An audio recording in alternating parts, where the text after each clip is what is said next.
ایک سیاہ فام غلام کا قصہ۔ حضرت سیدنا عبداللہ بن مبارک رحمۃ اللہ علیہ بیان فرماتے، ایک سال میں حج کے ارادے سے نکلا۔ جب میں مکہ مکرمہ پہنچا تو دیکھا کہ لوگ شہر سے باہر نماز استسقاء کے لیے جا رہے ہیں۔ میں بھی 3 دن ان کے ساتھ جاتا رہا مگر بارش نہ ہوئی۔ میں انہیں اسی حالت میں چھوڑ کر حجر اسود کے پاس چلا آیا۔ اچانک میں نے سبز لبادے میں ملبوس ایک زرد چہرے والے سیاہ فام شخص کو دیکھا۔ اس پر 2 چادریں تھیں، ایک تہہ بند کے طور پر اور دوسری جسم پر لپٹی ہوئی تھی۔ وہ اس قدر رویا کہ آنسوؤں سے اس کے کپڑے بھیگ گئے۔ پھر آسمان کی طرف منہ اٹھا کر کہنے لگا، گناہوں اور عیبوں کی کثرت کی وجہ سے چہرے رسوا ہو گئے ہیں۔ اے میرے مالک عز و جل، نافرمانیوں کی کثرت کی وجہ سے تیرے بندوں سے بارش روک دی گئی ہے۔ تیری مخلوق قحط سے ہلاک ہو رہی ہے اور بھوک میں مبتلا ہے، اور تو سب کچھ جاننے والا ہے۔ بچے مضطرب و پریشان ہیں، معاشی ہلاک ہو رہے ہیں۔ میں تجھے تیرے محبوب صلی اللہ علیہ وآلہ وسلم کی عزت و وجاہت کے وسیلے سے قسم دیتا ہوں کہ اسی لمحے بادل سے سیراب فرما دے۔ میں تیری بارگاہ میں تیرا ہی وسیلہ پیش کرتا ہوں اور تجھ پر ہی میرا اعتماد و بھروسہ ہے، لہٰذا اپنی بارگاہ میں حاضر ہونے والوں کے گناہ معاف فرما دے اور ان کے جرموں کا مواخذہ نہ فرما۔ اے میرے مالک و مولا عز و جل، اسی وقت بارش نازل فرما دے۔ حضرت سیدنا عبداللہ بن مبارک رحمۃ اللہ تعالیٰ علیہ فرماتے ہیں کہ ابھی اس کی دعا مکمل نہ ہوئی تھی کہ بادل چھا گئے اور ہر طرف موسلادھار بارش ہونے لگی۔ میں بیٹھ کر روتا رہا یہاں تک کہ جب وہ شخص حجر اسود سے دور جانے لگا تو میں بھی اس کے پیچھے ہو لیا اور اس کے ٹھکانے کو پہچان لیا۔ میں اس کی قیام گاہ کا دروازہ دیکھ کر اپنے گھر لوٹ آیا، لیکن ساری رات مجھے نیند نہ آئی۔ جب صبح ہوئی تو منہ اندھیرے ہی میں نے نماز فجر ادا کر لی اور اس مقام پر پہنچ گیا۔ اندر داخل ہوا تو ایک خوبصورت نوجوان سے ملاقات ہوئی۔ میں نے اسے سلام کیا، اس نے سلام کا جواب دیا اور مجھ سے پوچھا، اے ابو عبد الرحمن، کیا کسی کام سے آئے ہو؟ میں نے کہا ہاں، میں ایک غلام خریدنا چاہتا ہوں۔ اس نے کہا، میرے پاس 10 غلام ہیں، ان میں سے جو پسند آئے لے جائیں، ان میں سے جو پسند آئے آپ لے جائیں۔ پھر اس نے ایک موٹے سے غلام کو بلا کر اس کے اوصاف بیان کیے۔ میں نے کہا مجھے اس کی ضرورت نہیں۔ پھر اس نے ایک ایک کر کے 10 غلام میرے سامنے پیش کر دیے، لیکن میں نے یہی کہا کہ مجھے ان میں سے کسی کی ضرورت نہیں۔ اب وہ بولا، میرے پاس ایک زرد رنگ کے لاغر بدن سیاہ فام غلام کے سوا کوئی بھی باقی نہیں بچا، لیکن اس کی حالت یہ ہے کہ اگر لوگ ہنستے ہیں تو وہ رونے لگتا ہے، اور اگر لوگ اپنے کاموں میں مصروف ہوتے ہیں تو وہ نماز پڑھنے لگتا ہے۔ ساری رات نہیں سوتا، ہاں بعض اوقات حسرت و یاس سے کسی کو پکارتا رہتا ہے۔ اپنی کمزوری کی زیادتی کی وجہ سے کسی کی خدمت کے قابل نہیں، اس کے باوجود میرا دل اس کو پسند کرتا ہے اور اسے دیکھ کر میں برکت حاصل کرتا ہوں۔ پھر اس نے مامون کو آواز دی۔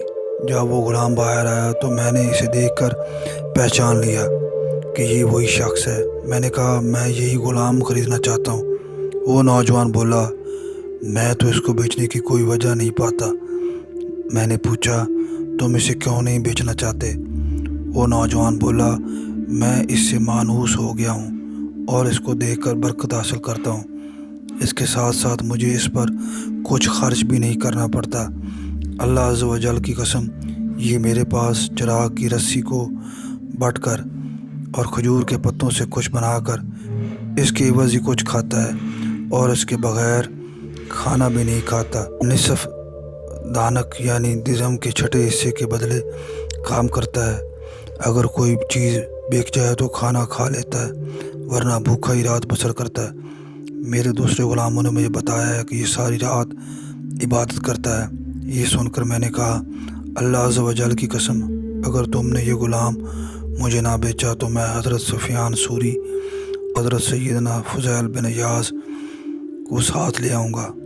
تو وہ بولا اگر ایسا ہے تو میں آپ کی ضرورت پوری کرتا ہوں۔ چنانچہ وہ غلام میں نے اس سے خرید لیا، پھر اس کا ہاتھ پکڑ کر راستے پر چلنے لگا۔ راستے میں وہ میری جانب متوجہ ہو کر کہنے لگا اے میرے آقا۔ میں نے کہا لبیک۔ تو وہ بولا آپ لبیک نہ کہیں، غلام اس بات کا زیادہ حقدار ہے کہ لبیک کہے۔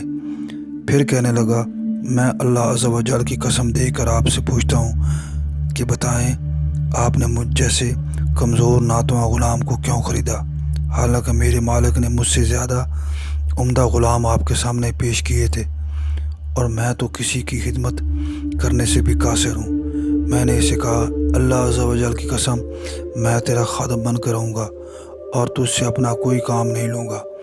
تو وہ بولا اللہ عز و جل کے نام پر آپ مجھے بتائیں آپ نے مجھے کس وجہ سے خریدا۔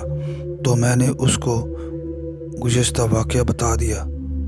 اس پر وہ کہنے لگا کیونکہ اللہ عز و جل کی مخلوق میں ان صفات کے اولیاء کرام موجود ہیں، اور وہ ان کا مقام و مرتبہ اپنے بندوں میں سے ان پر ظاہر فرماتا ہے جنہیں وہ پسند فرما لے۔ حضرت سیدنا عبداللہ بن مبارک رحمۃ اللہ علیہ تعالیٰ علیہ، حضرت سیدنا عبداللہ بن مبارک فرماتے ہیں پیدل چلتے چلتے ہمارا گزر ایک مسجد کے پاس سے ہوا، تو اس غلام نے مجھ سے کہا اے میرے آقا اگر آپ کی اجازت ہو تو اس مسجد میں 2 رکعت نماز ادا کر لوں۔ میں نے کہا ابھی تو ہم حضرت سیدنا فضیل بن عیاض کے گھر جا رہے ہیں، وہاں جا کر جتنی چاہے رکھتے پڑھ لینا۔ وہ بولا مجھے کیا معلوم کہ میں ان کے گھر پہنچنے تک زندہ بھی رہوں گا یا نہیں، جبکہ شہنشاہ خوش خصائل پیکر حسن و جمال دافع رنج و ملال رسول بے مثال بی بی آمنہ کے لال صلی اللہ علیہ وآلہ وسلم کا فرمان عالی شان ہے کہ جس کے لیے بھلائی کا دروازہ کھولا جائے تو اسے چاہیے کہ بھلائی کا کام مکمل کرے، کیونکہ وہ نہیں جانتا کہ کب دروازہ بند ہو جائے۔ حضرت سیدنا عبداللہ بن مبارک فرماتے ہیں کہ ہم مسجد میں داخل ہو گئے اور دونوں نے نماز ادا کی، لیکن اس کی نماز طویل ہو گئی۔ میں اس کا انتظار کرنے لگا۔ جب اس نے سلام پھیرا تو کہنے لگا اے میرے آقا میری موت کا وقت قریب آ چکا۔ اے میرے آقا میرے اور پروردگار عز و جل کے درمیان بڑا عمدہ معاملہ ہے جس کو آپ نے ملاحظہ فرما چکے ہیں، اور اب آپ دوسروں کو بھی بتائیں گے، اور میں نہیں چاہتا کہ میرا راز کسی پر ظاہر ہو۔ پھر وہ سجدہ میں گر کر مسلسل رونے اور کلمہ شہادت پڑھنے لگا، یہاں تک کہ اس کے جسم کی حرکت رک گئی۔ میں نے اسے حرکت دی تو واصل بحق پایا، یعنی اس کی روح پرواز فرما چکی۔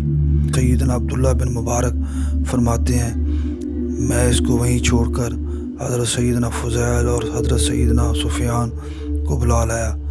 ہم نے مل کر اس کی تجہیز و تکفین کی۔ اس کے بعد میں گھر آیا تو میرے دل میں ایک آگ سی لگی ہوئی تھی۔ رات ہوئی تو میں اپنے وظائف سے فارغ ہو کر سو لیا۔